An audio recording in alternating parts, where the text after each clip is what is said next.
So let's start off with perhaps the most stomach-churning allegation here, ischemia, blood flow. Does it appear to you, reading these hundreds of pages of documents you got, that the organs of these babies, specifically the kidneys, were indeed being harvested while they were still alive?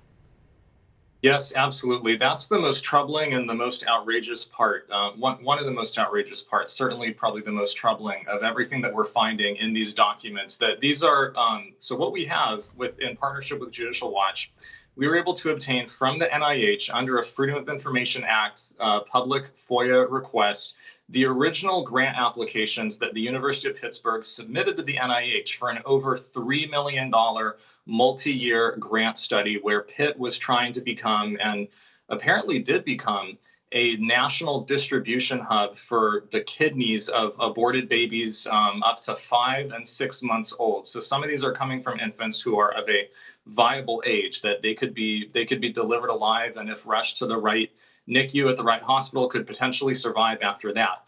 But instead, the particularly perverse part of this grant application is the University of Pittsburgh is advertising to the NIH that they are going to use labor induction abortions as a method for obtaining fetal tissue. That is black and white lettering in the grant application saying that they're going to just deliver the fetuses, have them pushed out of the patient's whole, and they say that they're going to be minimizing the ischemia time of the body parts when they harvest them. Ischemia, and this is according to an NIH definition, the standard medical definition of ischemia is when blood supply is lost to a body part.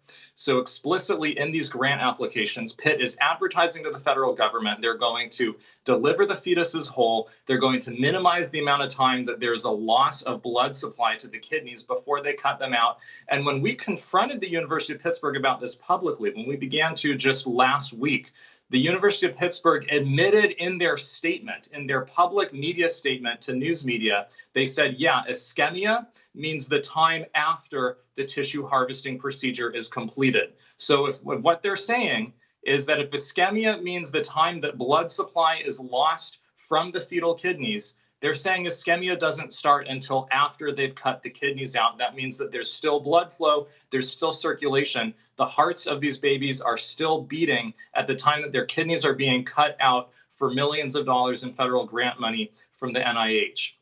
And so this means at the very least, these are partial birth abortions, and it's probably straight up infanticide where they're delivered whole and alive and killed by cutting the kidneys out. This is absolutely despicable that taxpayer dollars are funding this. It's disgusting that people in the federal government have known about this since 2015, and apparently nothing has been done yet.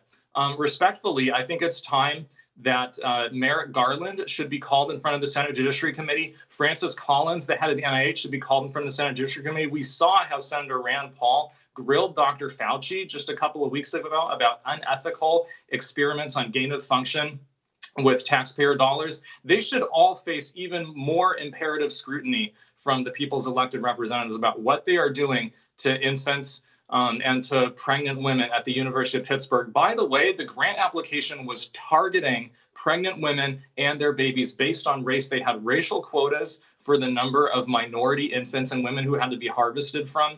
I'm sorry, but this is one of the most disturbing stories that I have ever reported on. It should be front page news everywhere. It should be the most important thing that senators and congressional representatives are asking Biden-Harris White House people and asking federal government officials about. Local law enforcement in Pennsylvania should be raiding the places where this is taking place.